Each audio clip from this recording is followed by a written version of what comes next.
Welcome back to our channel where we provide updates and undisclosed narratives on Catherine, Princess of Wales and her royal family. We provide you with the exciting news Princess Anne and King Charles break silence. It's time to tell everyone. Recent reports of a private-pointed exchange within the British royal family have underscored underlying tensions that influence the institution under King Charles III. The incident, purportedly occurring during a formal palace dinner, involved Princess Anne and Queen Camilla, and has been characterized in media accounts as more than a mere breach of etiquette. It is depicted as a focused manifestation of enduring disputes regarding protocol legacy and the hierarchy of familial authority. Viewed in this context, the story serves as a valuable case study for analyzing the interplay of human histories, constitutional traditions, and conflicting notions of responsibility in the everyday government and public portrayal of the monarchy. Multiple news reports indicate that the altercation occurred during the ceremonial formalities associated with high-level royal entertainment. Royal dinners, state banquets, and private working lunches are meticulously orchestrated social settings where observed etiquette seating arrangements and forms of speech denote hierarchical connections and institutional goals. In these contexts, little features the positioning of a fork, the use of a certain form of address, or the wording of an introduction possess heightened significance as they show an established hierarchy. In this context, Princess Anne's reported intervention, recognized as the Princess Royal and noted for her candor and steadfast dedication to conventional duty, is noteworthy for its linguistic choices. She reportedly addressed Queen Camilla in a manner that distinctly highlighted an official differentiation. "You are the Queen Consort, not the Queen." This statement, delivered with apparent poise yet undeniable emphasis, allegedly elicited a tangible silence in the dining room, compelling attendees and palace aides to grapple with the profound implications of what could have been dismissed as a trivial dispute over terminology. Comprehending why a seemingly minor linguistic issue may cause unease necessitates placing the statement within a wider historical and constitutional framework. The designation Queen Consort refers to the spouse of a reigning king and is differentiated from queen in the context of a sovereign or ruling monarch, a queen regnant. In British constitutional practice, the distinction is significant in symbolism, though not in formal constitutional authority. A queen regnant holds sovereign status and constitutional powers linked to the crown, whereas a queen consort does not wield sovereign authority solely by virtue of marriage.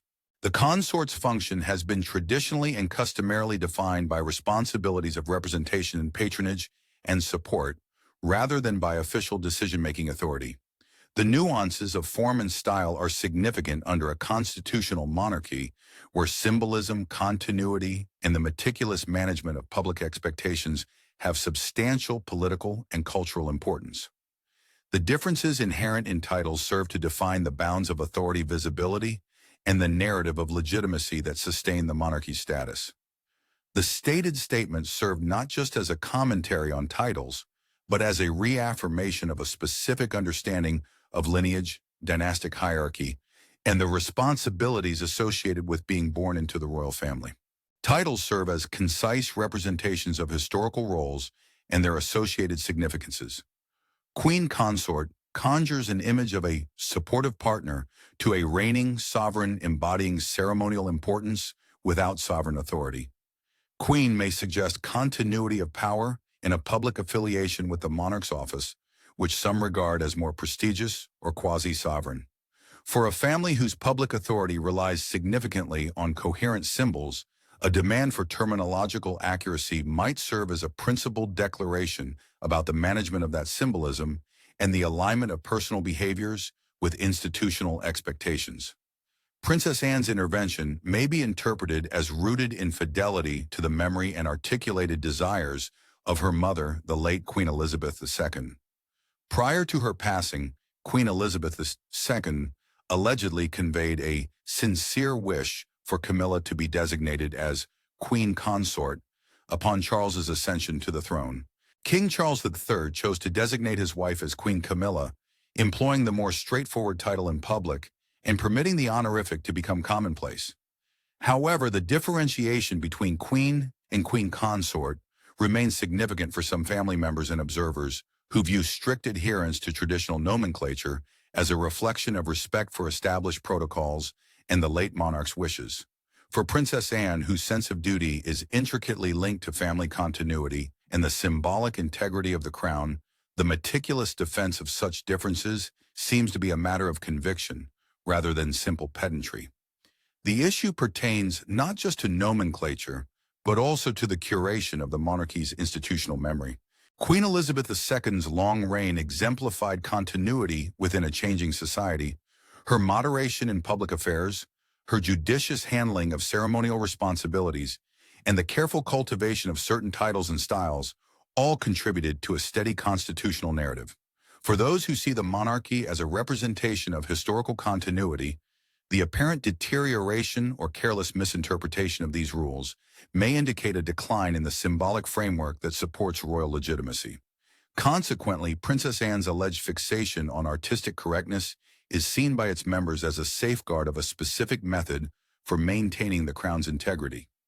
Insiders from the palace, as reported in many reports, indicate that the interaction at the feast was not a unique incident. Princess Anne is reported to have previously reminded Camilla on another occasion of the late Queen's expressed preference, reiterating that this was what her mother wanted. If true, the banquet comment signifies an escalation, what had allegedly been private counsel, or a subtle reminder, seemingly transformed into an overt admonition in the presence of others. The disagreement's substance and context seem to include issues of influence and hierarchy beyond mere nomenclature. Anne's comment indicates concern over what she views as an expansion of Camilla's influence inside the royal household and a potential reorganization, if discreet, of conventional internal hierarchies of power. This diagnostic highlights the institutional framework of the monarchy and the mechanisms of influence used.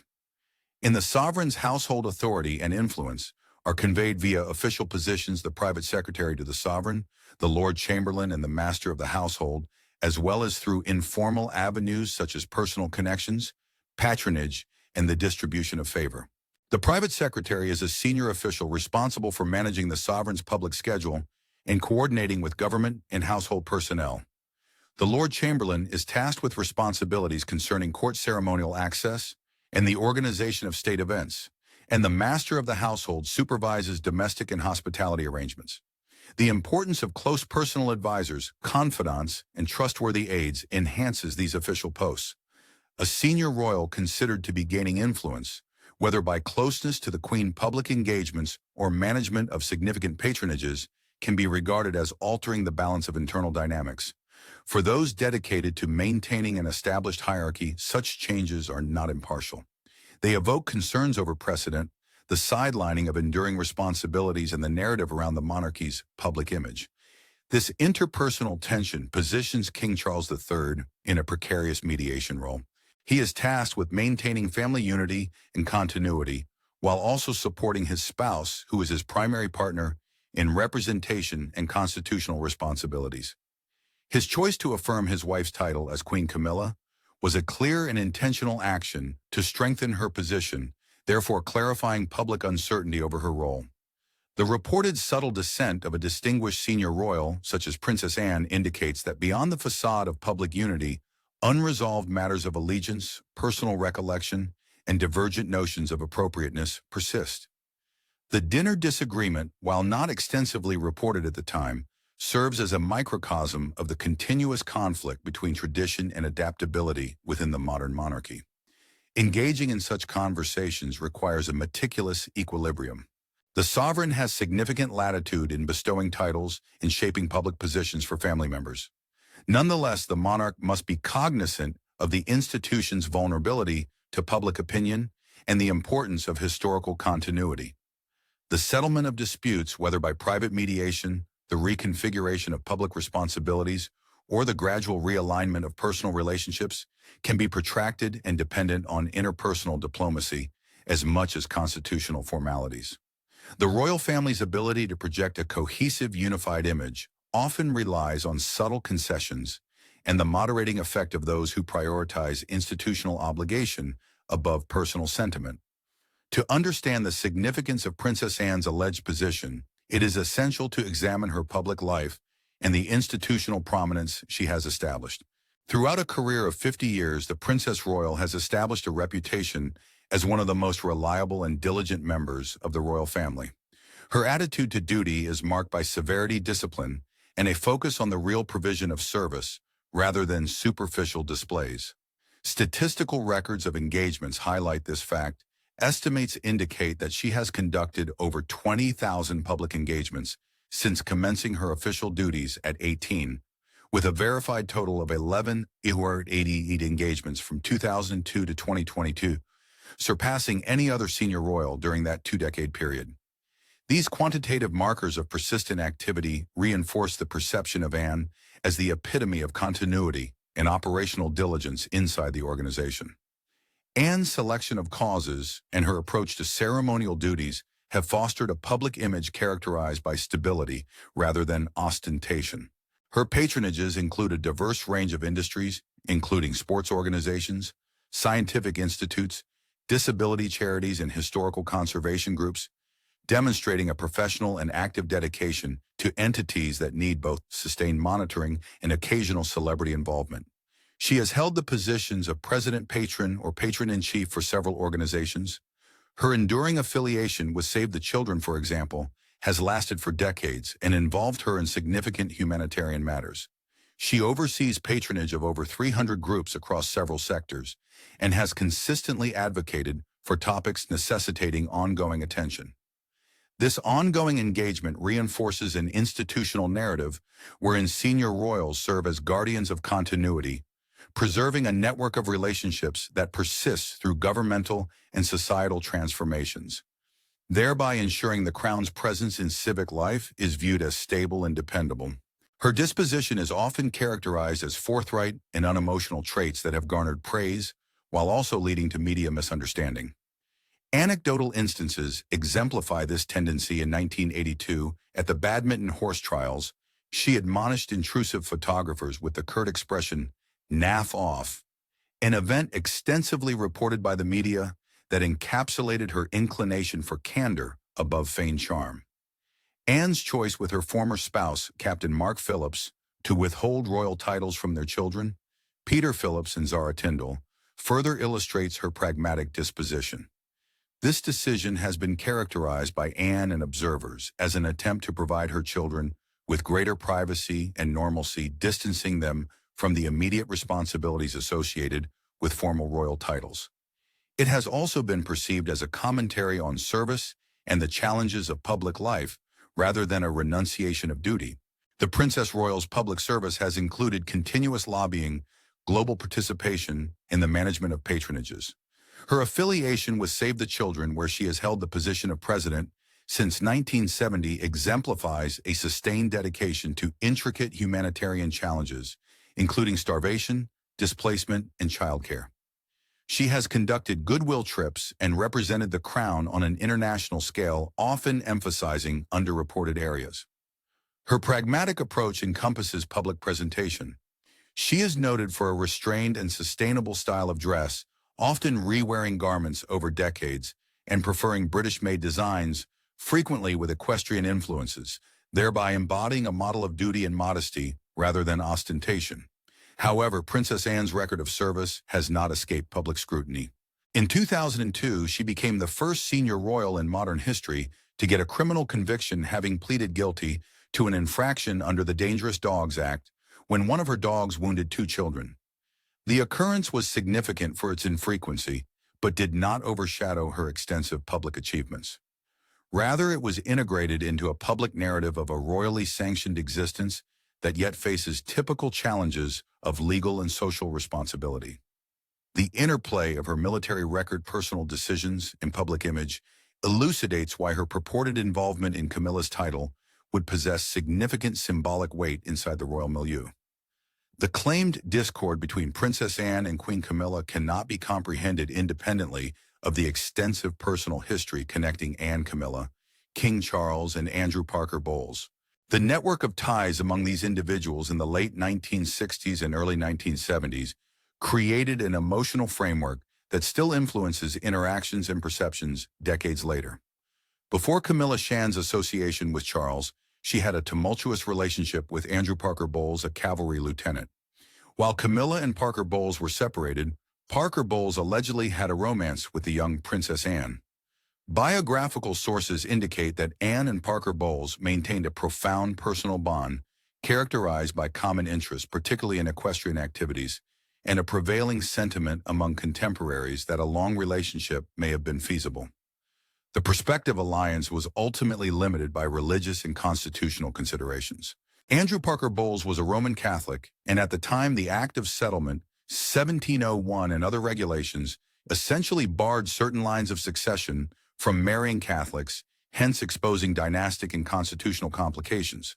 Historically, a royal marriage to a Catholic created issues for succession and for the monarch's considered function as supreme governor of the Church of England.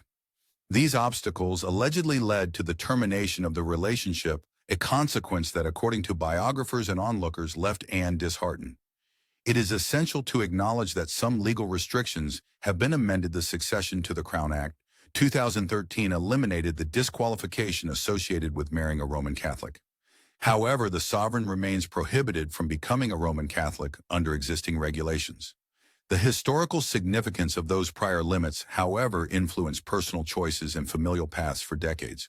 Andrew Parker Bowles' subsequent marriage to Camilla in 1973 intensified the emotional intricacies of the situation. The man Anne had previously aspired to marry wed the woman who would later become the partner and eventually the spouse of her older brother.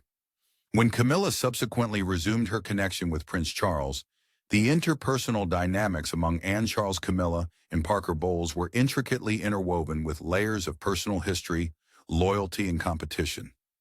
These lasting relationships explain the ongoing sense in some circles of discord between Anne and Camilla.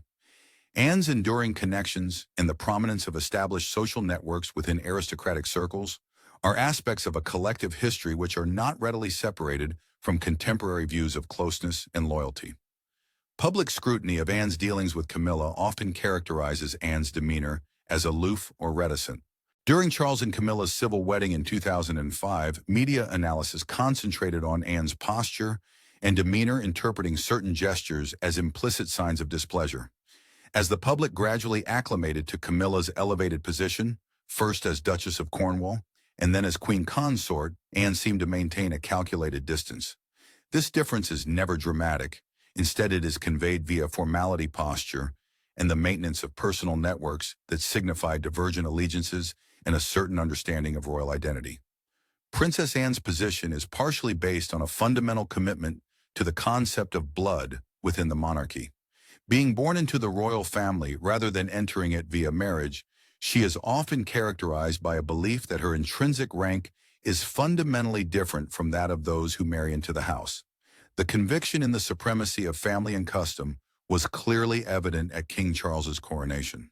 Princess Anne had the esteemed title of Gold Stick in Waiting, a function historically linked to the personal protection of the Queen and imbued with significant ceremonial importance. Her arrival on horseback attired in full military regalia was seen by several analysts as a calculated and unequivocal exhibition of continuity, obligation, and the enduring nature of the monarchy's hereditary functions and symbols. The gold stick role, akin to other ceremonial positions, carries significant historical connotations. It originates from the practical responsibilities of personal protection during a time when monarchs often encountered physical threats and has transformed into a symbolic role that underscores the continuity of military service and the crown. The position is traditionally associated with the colonels of certain royal regiments and has been executed by senior royals to demonstrate the intertwining of military history with royal dignity. Princess Anne's significant portrayal of this function demonstrated a visual and performative continuity with previous monarchs, highlighting how some senior royals saw their responsibilities as custodial rather than just symbolic. For those who value inherited responsibilities, symbolic integrity is significant, not just as a ceremonial display, but also as a reservoir of institutional memory that connects current practices to past precedents. Queen Camilla's public image has undergone a steady process of strategic restoration and increasing popular acceptance. For many years, she faced significant public animosity stemming from her involvement in the dissolution of the marriage of Prince Charles and Princess Diana. In accounts of the marital conflict, Camilla was portrayed as the other lady, a label that significantly tarnished her initial public image. The emotional bond that several individuals in the public had for Princess Diana, sometimes expressed via the romanticized persona of the people's princess, resulted in Camilla starting her public life with a considerable credibility shortfall. Her marriage to Charles in 2005 was done under limited conditions that reflected popular sentiment and institutional considerations. Queen Elizabeth II's evident reluctance concerning the union, coupled with the Church of England's intricate position on the remarriage of divorced individuals, while a former spouse is still living, prompted the couple to opt for a modest civil ceremony at Windsor Guildhall instead of an extravagant religious or public event. This action indicated recognition of the past and a practical effort to progress without intensifying current tensions. The meticulously orchestrated wedding exemplified a comprehensive strategy to mitigate potential conflicts while allowing Camilla to fulfill a position that bolstered the monarchy's representational requirements. Subsequent to their marriage, Camilla initiated a continuous initiative of philanthropic and public endeavors aimed at redefining her public persona. Instead of pursuing attention-seeking therapies, her model prioritized ongoing meaningful involvement with causes that often tackled challenging or neglected societal concerns. She emerged as a prominent champion for osteoporosis awareness, motivated by personal and familial experiences, while also supporting programs for victims of domestic abuse and sexual assault literacy campaigns and animal welfare. Through this endeavor, Camilla aimed to exhibit attributes of empathy, stability, and dedication that might over time influence public impressions. Her attitude to public life exemplified a fundamental principle of contemporary royal management. Rehabilitation often requires a prolonged period of subtle service rather than sudden transformation. By associating with issues requiring ongoing focus and by showing prudence in media interactions, Camilla gradually transformed public perception. The role of a queen consort is to provide stabilizing support to the monarch while developing a unique public persona centered on philanthropic patronage and representation. Over time, several experts recognized a noticeable warming in popular attitude despite the lingering impact of earlier issues on her image. Advancements in popular reevaluation were gradual but quantifiable. By continuously executing the responsibilities anticipated of a senior royal and fostering a demeanor that merged nobility with pragmatic focus on charity endeavors, she established a more solid position within the monarchy's institutional structure. Nevertheless, for certain members of the public, Princess Diana's memory persists as a powerful counter-narrative. For those who see Diana as the quintessential emotional figure in contemporary royal history, any enhancement of Camilla's standing provokes ambivalence or hatred. Consequently, Princess Anne's asserted differentiation between queen consort and queen aligns with a portion of popular feeling that perceives Diana's symbolic prominence as lasting and, in some senses, inviolable.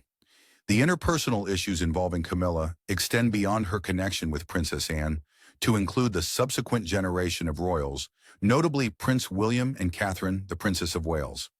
These ties are significant not just for familial peace, but also for the enduring representational and constitutional paths of the crown. Observers have often characterized William's relationship with his stepmother as one of formal civility and professional duty rather than affectionate closeness. William's early years, characterized by his parents' divorce and his mother's untimely death, have lasting emotional impacts that complicate and intensify the restructuring of familial relationships. Camilla, cognizant of the unpleasant background, has approached her job with prudence. Hence, the outcome has been a professional partnership that prioritizes courteous public interaction above family intimacy. This pattern of behavior has future ramifications, especially when the customs and privileges linked to a queen dowager may be altered by a succeeding monarch. In light of William's potential future, succession observers have speculated, albeit conjecturally, on how he may elect to designate his father's widow or modify the official titles and functions assigned to senior members of the preceding generation. Historically, terms like Queen Mother or Queen Dowager have been used to differentiate between a previous queen consort and a ruling queen.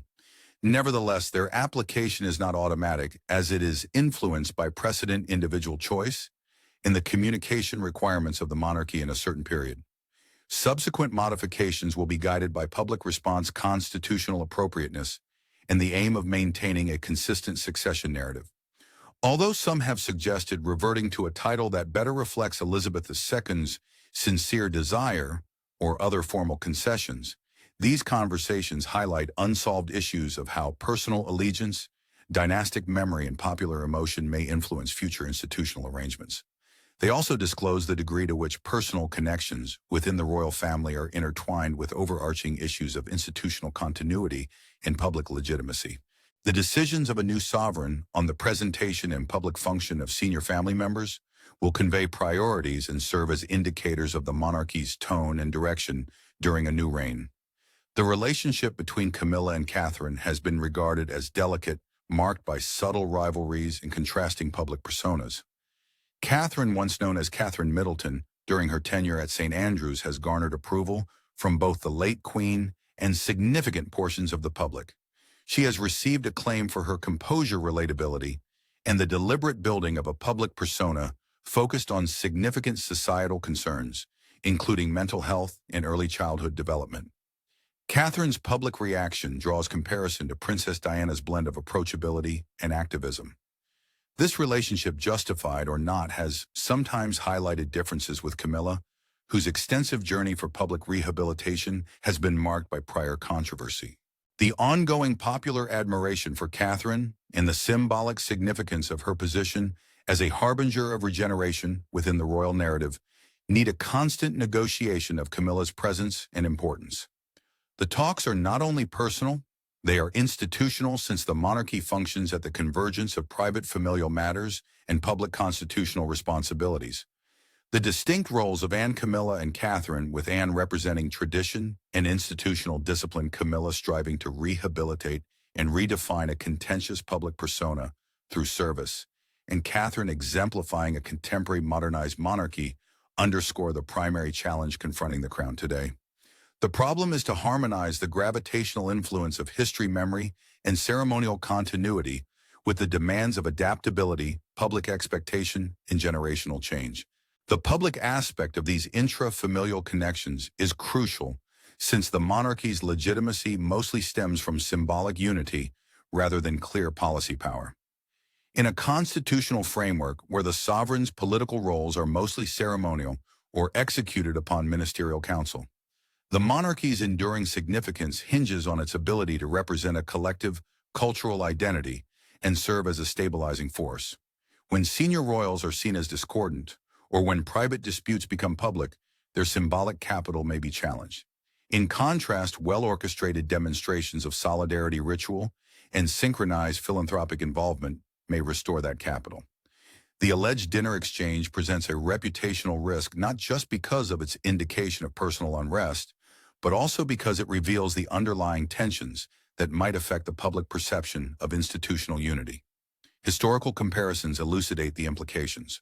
The royal household has over centuries endured instances where private disputes had public ramifications, disparities in style, and public expectations were apparent during the reigns of former monarchs and their consorts, and the public's reaction to interpersonal conflicts has occasionally influenced the monarchy's survival strategies.